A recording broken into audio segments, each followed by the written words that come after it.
Olá, está começando o programa É Isso Aí, eu sou o Luiz Rodrigo. Hoje nós recebemos uma profissional muito especial, e ela trata de pessoas que merecem a atenção de todos nós, os idosos, né? Nós vamos falar com a doutora Carla Ribeiro Costa Pereira. Ela que é fisioterapeuta. Carla, muito obrigado pela sua participação no programa É Isso Aí. Eu pergunto fisioterapeuta e a gente fica às vezes em dúvida. Por quê? Nós vamos falar sobre fisioterapia, mas fisioterapia pulmonar. Como é que funciona isso? Porque quando a gente fala de fisioterapia, a gente acha que é o exercício físico, alongamento, fortalecimento muscular. Mas como que é a fisioterapia respiratória? Na verdade, a fisioterapia, ela tem diversas áreas, né? Realmente, o que o pessoal mais conhece, assim, o público leigo, é a parte de reabilitação, às vezes, de um atleta, né? Ou mesmo que não seja atleta, fisioterapia dentro da ortopedia, né? Uma fratura, um pós-operatório ortopédico. Mas existe uma área dentro da fisioterapia que eu particularmente gosto muito, é uma das minhas áreas de trabalho, que é a fisioterapia respiratória. Né? Ela é uma área que já vem atuando há muitos anos, em maneiras diferentes, né, de atuação, e a gente até vai falar um pouquinho hoje sobre uma das maneiras de tratamento dentro da fisioterapia respiratória, que é a reabilitação pulmonar. Né? Então, dentro da fisioterapia respiratória, a gente pode trabalhar em hospitais, enfermarias, unidades de terapia intensiva, desde pacientes pediátricos até pacientes de geriatria, né? Então é uma área muito grande de atuação, mas essa modalidade, né, vamos dizer assim, de tratamento, que é a reabilitação pulmonar, ela é um tratamento mais ambulatorial, né, vamos dizer. São exercícios físicos, é isso. Como é que funciona? A gente fala de reabilitação pulmonar. Para quem precisa disso? Para que é indicado isso, a reabilitação? Tá. Alguém sofreu um acidente ou alguém de idade? Você comentou da criança, é pediátrico. Como é que funciona isso? Quando a gente fala em reabilitação pulmonar, nós estamos falando em um tratamento que envolve o uso de exercícios tanto respiratórios quanto exercícios aeróbicos, um treinamento físico, com exercício aeróbico, exercício de fortalecimento, com um objetivo de controlar os sintomas e de melhorar a qualidade de vida nos pacientes que tenham uma doença respiratória. Esse paciente pode ser criança, é idoso, é adulto, independe. A reabilitação pulmonar, ela pode acontecer desde a pediatria até a geriatria. É muito comum pacientes idosos dentro dessa dimensão de tratamento da reabilitação pulmonar. Por quê? O que é o grande fator que indica o indivíduo para esse tipo de tratamento, né? Assim, quando o pneumologista encaminha um paciente para uma reabilitação pulmonar. Então, em geral, pacientes que têm uma doença respiratória crônica, e aí seja ela qual for, fibrose pulmonar, a doença pulmonar obstrutiva crônica, que é, vamos dizer, o carro forte, né? O carro-chefe de quem vai para a reabilitação. Essa doença obstrutiva crônica, às vezes as pessoas conhecem mais como enfisema, bronquite crônica, que é aquela doença pulmonar mais comum, na maioria das vezes associada ao tabagismo. Então, por que muitas pessoas idosas vão em busca desse tratamento? Porque essa doença obstrutiva crônica, ela geralmente, os sintomas começam a aparecer depois dos 50, 60 anos de idade. Ou pioram nessa idade. A doença respiratória crônica, ela é, no início do quadro, muitas vezes silenciosa do ponto de vista sintomático, né? Então começa a ter lá a alteração no pulmão, a destruição, o que quer que esteja acontecendo, a fibrose. Numa fase inicial da doença, o paciente não sente nada. Não tem falta de ar, né, dispneia, não tem cansaço aos esforços, não tem uma limitação importante, né? Quando ele começa a apresentar os sintomas, e é geralmente nesse momento que ele busca um atendimento médico, né, sempre num primeiro momento, até para que se faça o diagnóstico do que ele tem e tal. Muitas vezes o que acontece? Você tem detectou, né? Foi ao médico, fez os exames, tal, tem uma doença pulmonar crônica. Como é o comportamento desses pacientes em geral, né? A doença pulmonar, ela vai levar, muitas vezes, a um prejuízo de troca gasosa, de oxigenação do sangue. E de que maneira isso repercute em sintomas, né? Toda vez que a gente vai se submeter a um esforço, e aí quando eu falo esforço, é desde esforços simples do dia a dia, como tomar banho, levantar da cadeira, amarrar um sapato, uma caminhada, uma corrida, um exercício físico mais intenso. Então, em geral, quando a doença começa a se desenvolver, o paciente vai apresentar o sintoma em esforços maiores. Por quê? Esforços maiores exigem uma demanda de oxigênio maior. Você tem uma doença pulmonar que prejudica essa oxigenação, o que vai acontecer? Aquele esforço maior, você vai sentir. Vai sentir o quê? Falta de ar, um cansaço, uma dificuldade em realizar. Só que aí entra muito do hábito, né, das pessoas em geral, isso é muito comum, né? Então, assim, começou, sei lá, fazer um esforço grande, quem foi andar uma distância maior e teve um sintoma, deu falta de ar, eu tenho aqui minha doença pulmonar já diagnosticada, isso aqui me causou um cansaço, vou parar de andar a distância mais longa. Em geral, vai se limitando ao invés de melhorar a condição. Em geral, o paciente o ideal seria que isso não acontecesse. Então, tem a doença, vamos buscar tratamentos que retardem ou até impeçam o aparecimento do sintoma. Tá. Não chega paciente assim na reabilitação pulmonar. Em geral, o que faz? Não, para eu andar uma distância longa me cansa demais, vou parar de andar, eu vou começar a andar só até onde eu aguento.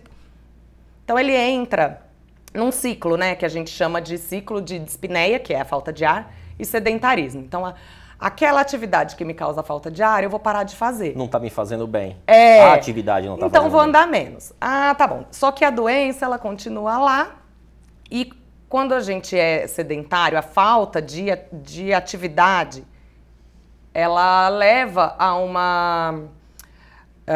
ela faz com que o músculo dali para frente perca condicionamento físico. Então, ele vai precisar de um pouco mais de oxigênio para conseguir voltar a fazer aquele esforço. E a doença pulmonar, ela pode progredir. Ela progride muitas vezes ao longo da vida, né? Com o passar dos anos. Então, depois de um tempo, essa doença progrediu. Ele está ficando mais sedentário, o músculo não está sendo treinado para conseguir trabalhar com menos oxigênio. Antes ela tinha falta de ar para andar muito. A falta de ar vai aparecer para andar a distância curta. Eu quero fazer só uma pausa. Você colocou uma coisa interessante, né? Quando a pessoa começa a sentir falta de ar, ela faz uma limitação natural, né? Vamos parar de praticar isso. E o parar de praticar uma atividade física, o diafragma, que é o músculo responsável pela respiração, ele começa a atrofiar, como um músculo normal do nosso corpo, né? Ele perder a tonicidade, não é isso? E é isso que, de certa forma, prejudicaria mais ainda a respiração. Na verdade, não é nem uma questão do diafragma em si, né?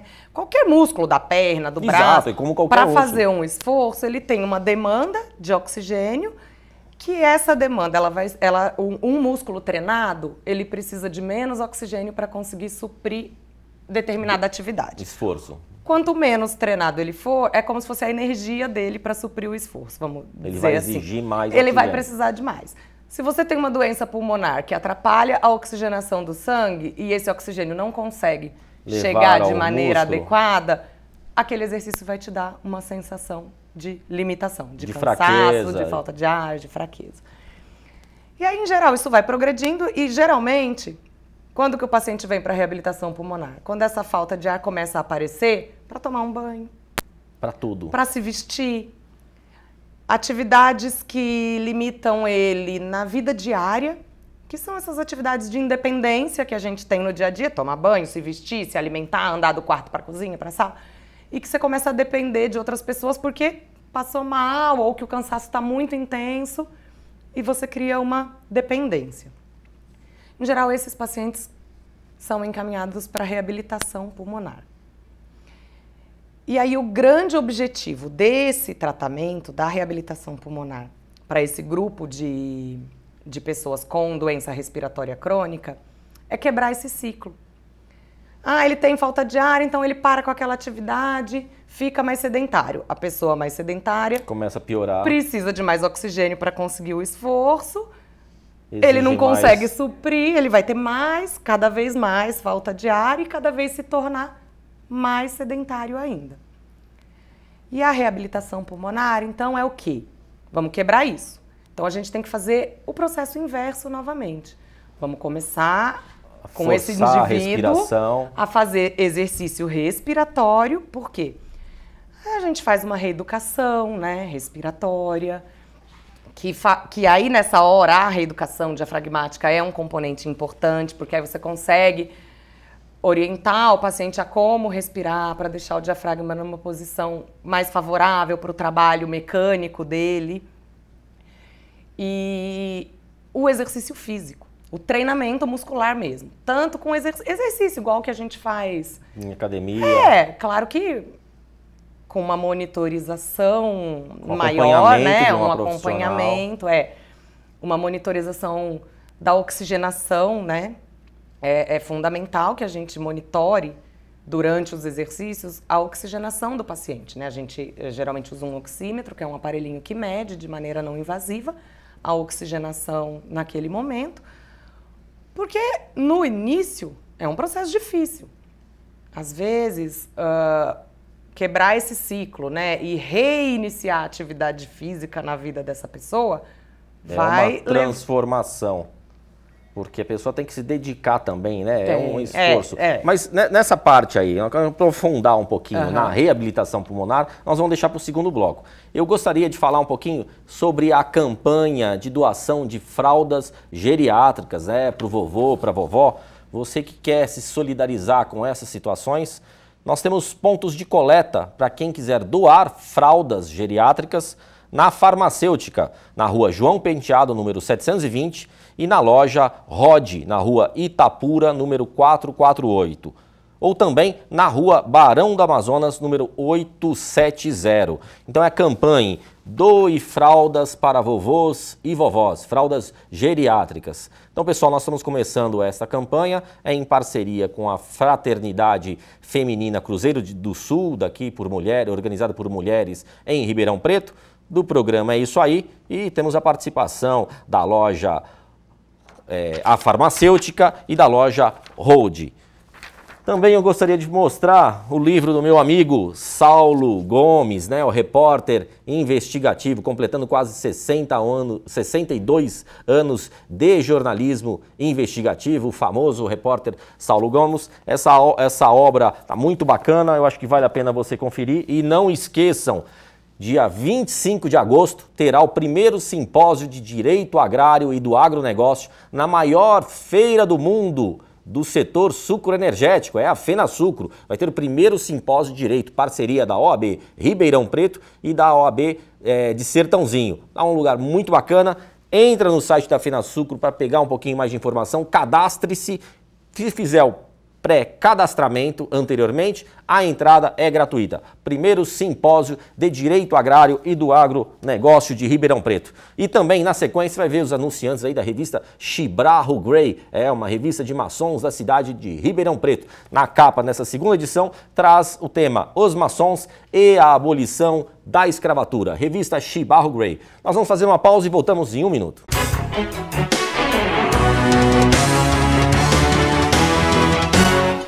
Oi, tudo bem, Luiz Rodrigo? Vamos falar sobre o ICMS da conta de energia elétrica. Você sabia que é indevida a cobrança de 25% deste imposto? Na sua conta, na sua fatura de energia elétrica, no campo distribuição, transmissão e encargos, incide o ICMS do governo estadual.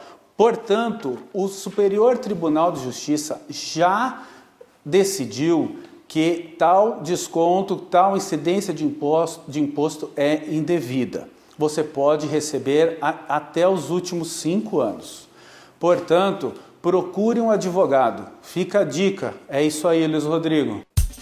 SM Cutelaria. São facas artesanais de excelente qualidade e acabamento impecável. Tudo em aço 51x60. Belíssimas aquisições que você só encontra na SM Cutelaria. Fabricação de lâminas em geral, afiação de facas e reformas é na SM Cutelaria Facas Artesanais. Ligue 99717 5188.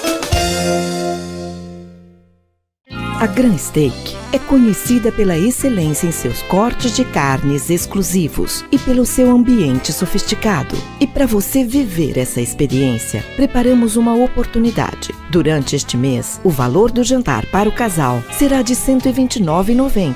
Curta uma noite agradável e saboreie os melhores cortes por apenas R$ 129,90 o casal. Gran Steak, a reinvenção do rodízio. 16 3911 9009.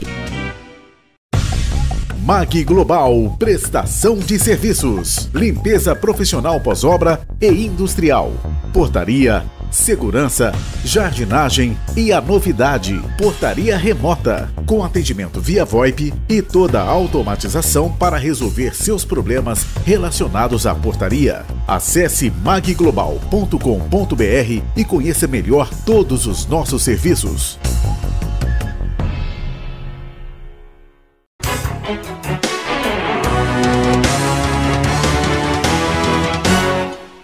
Olá, estamos de volta com o programa É Isso Aí, eu sou o Luiz Rodrigo.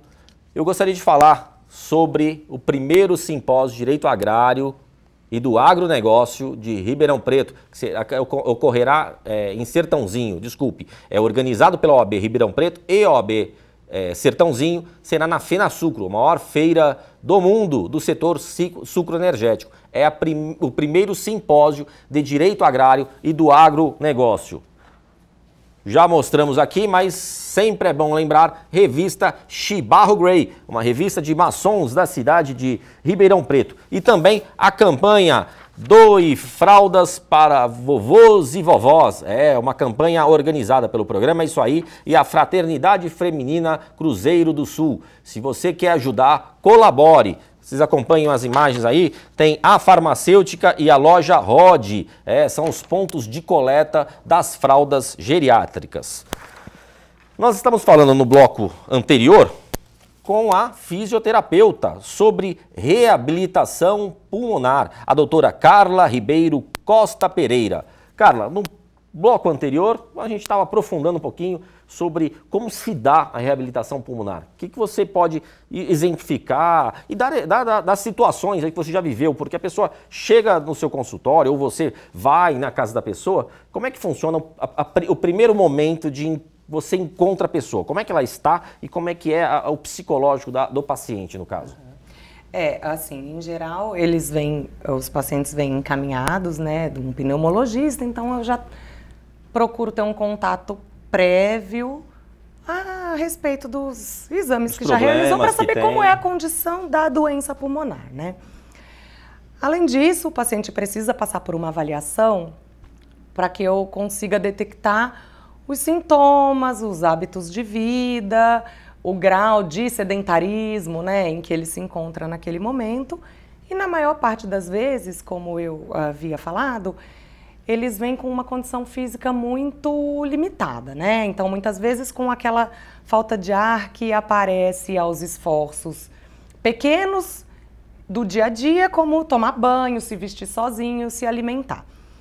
Isso, falando do impacto psicológico, né? Tem um impacto psicológico importante, porque muitas vezes é aquele homem que tem lá seus 55, 60 anos, que sempre foi o homem da casa, o chefe da família, que sempre cuidou de todo mundo e que de repente precisa da ajuda da esposa para vestir uma roupa. Tarefa simples. Porque ele começa numa falta de ar e não consegue.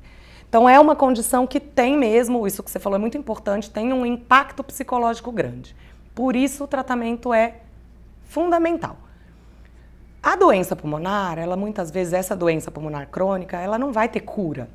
Ela não tem reversão na maior parte das vezes. Então, o que a gente consegue com a reabilitação pulmonar? O que a gente consegue é uma melhora desses sintomas da falta de ar aos esforços, uma melhora da independência do paciente.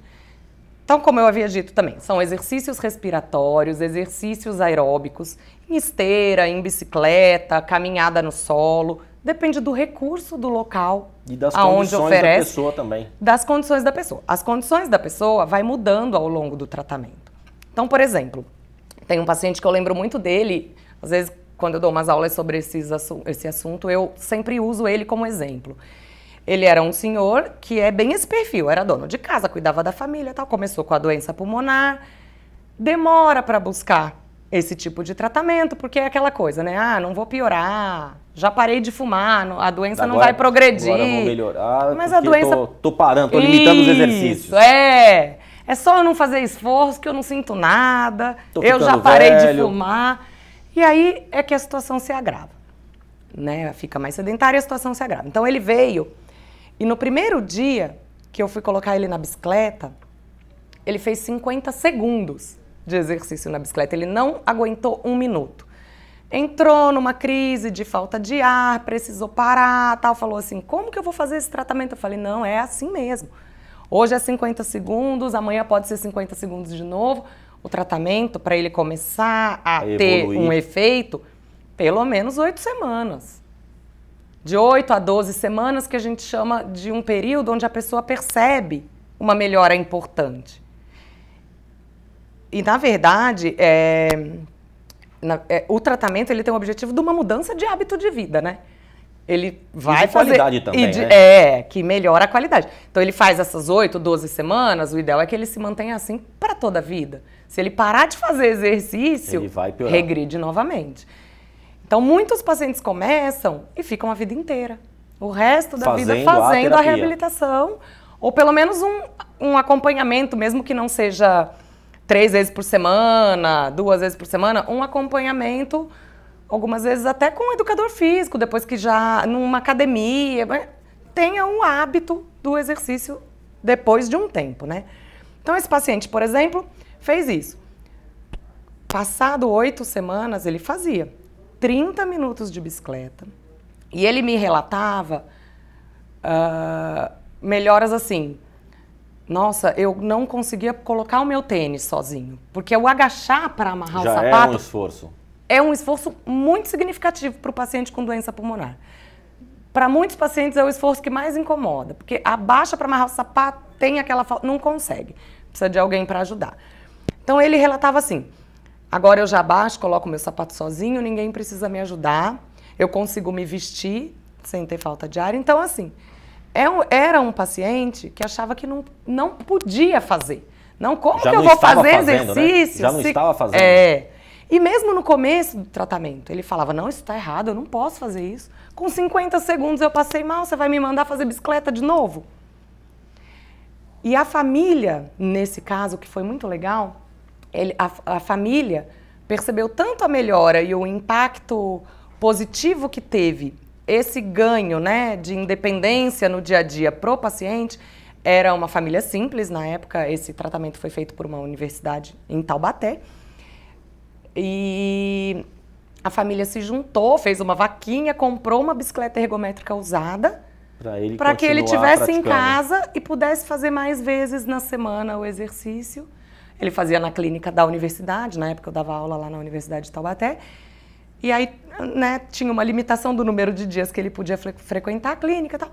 Mas assim, foi um negócio tão perceptivo para ele e pros familiares que eles se juntaram, compraram uma bicicleta e ele virou o paciente exemplo, modelo. Não, eu acho bacana o que você está falando, é que é o seguinte, a reabilitação ela dá uma tonicidade, dá uma confiança para a pessoa e a pessoa muda psicologicamente. Porque ela estava já convicta, nesse exemplo que você deu, ela já estava convicta que ela já não podia fazer determinado movimento, determinado exercício, que ela não tinha mais condições, provavelmente ela já tinha incorporado esta limitação como a consequência do final da vida. E de repente você vem com um tratamento que recupera o emocional da pessoa. É muito bacana isso, né? Ver isso. A gente, com a recuperação, um pouco da recuperação da condição física, né? Melhorando aí a força muscular, o condicionamento físico diminuindo o sintoma da falta de ar, o impacto psicológico é muito grande. Né? A melhora da qualidade... Existem vários artigos científicos já publicados mostrando esse benefício da reabilitação pulmonar para esse grupo de pacientes pneumopatas. O impacto psicológico, o impacto na independência funcional e na qualidade de vida como um todo é muito importante. Sabendo que você não curou nada da doença. Você não reverteu a doença pulmonar, ela está lá. Só que se ela estiver lá e você consegue viver melhor com a presença da doença, isso é muito positivo. Os efeitos nocivos dela, os efeitos... Você consegue atenuar com a prática com a reabilitação da reabilitação pulmonar, Quais são as doenças especificamente? A gente fala pessoas que têm problemas no pulmão, mas cite aí, fibromialgia, o que mais? Não, fibrose pulmonar, fibromialgia é outra coisa. Então, assim, a fibrose pulmonar é uma doença que leva... Qualquer pneumopatia que leve a esses sinais. Então, fibrose pulmonar, o enfisema, né, a bronquite crônica, que na verdade é a doença pulmonar obstrutiva crônica, a asma, pessoas que já se submeteram a uma cirurgia torácica, já precisaram, por exemplo, tirar um pulmão ou um lobo pulmonar, então... podem se beneficiar. Dependendo do estágio de uma pessoa com câncer de pulmão. Porque, na verdade, a reabilitação pulmonar, todas essas doenças, elas levam a esse tipo de sintoma. E a reabilitação pulmonar, ela é um tratamento de sintomas. Né, mas que refletem no corpo inteiro. E isso, a gente trata os sintomas em consequência da doença pulmonar. E todos esses casos, na fibrose, na bronquiectasia, na doença pulmonar obstrutiva crônica, às vezes um pós-operatório, um câncer de pulmão... O intoxicado por fumaça, um incêndio, uma coisa, também vai enquadrar nisso? Existem algumas intoxicações que levam à doença pulmonar crônica, existem... A própria doença pulmonar obstrutiva crônica tem uma certa associação aí com inalação de fumaça, às vezes ambiente de trabalho, de mina, essas coisas. Então, desenvolver um quadro pulmonar crônico e tem sintoma de falta de ar aos esforços, precisa. É candidato. Então, geralmente procura o pneumologista. Os pacientes vêm sempre encaminhados por um pneumologista, porque é de extrema importância também, como a doença está lá e a doença não vai muitas vezes se reverter, precisa estar tomando os remédios corretamente. Se não toma os remédios prescritos para cada caso, e aí é muito individual, né? Depende de cada paciente. Mas se ele não faz o acompanhamento medicamentoso corretamente, eu não vou conseguir fazer o meu tratamento. Porque aí podem aparecer outras complicações da doença, né? Um broncoespasmo que vai limitar, vai impedir a possibilidade de fazer o exercício, né? Então é de fundamental importância o trabalho em equipe, em conjunto com o pneumologista. Muitas vezes o paciente precisa de um acompanhamento psicológico também. Algumas vezes a família precisa, porque a família às vezes acha assim, tá inventando, né? Não quer carregar peso. Imagina que ele sente falta de ar, esse homem forte desse tamanho sente falta de ar para carregar a compra do mercado. Mas triste, né? A mulher às vezes não acredita, né? Acha que tá fazendo corpo mole, né? Acha que aí, serve o aviso aí, né? Domingo à tarde, principalmente, ataca mais, né? O homem, principalmente. Na hora do jogo, né? A falta de ar aparece, quer ficar lá no sofá, é mais ou menos isso. Então, o acompanhamento psicológico, às vezes até nutricional, porque tem pacientes que a alimentação é muito ruim, então a desnutrição, o emagrecimento, que tem paciente que... definha, né? Isso tudo impede o benefício do exercício de fortalecimento. Então, dependendo do grau de nutrição do paciente, vamos acompanhar com... É um trabalho que é em equipe. O paciente tem que estar bem assessorado pelo médico, pelo fisioterapeuta, do ponto de vista nutricional, família, psicólogo. A família tem que entender e incentivar, porque eu não consigo fazer por ele o exercício. Então, aquela pessoa desmotivada, a pessoa desmotivada que não quer, não vai conseguir ter os benefícios desse tratamento, né? Então, nós falamos aqui sobre reabilitação pulmonar. Recebemos a presença, agradeço muitíssimo ter aceitado o convite, a doutora Carla Ribeiro Costa Pereira. Doutora Carla, muito obrigado pela sua participação no programa É Isso Aí. Espero poder recebê-la mais vezes para a gente poder desenvolver e aprofundar um pouco mais o assunto. Muito obrigado pela participação. Nós nos vemos no próximo programa. Por que programa? É isso aí.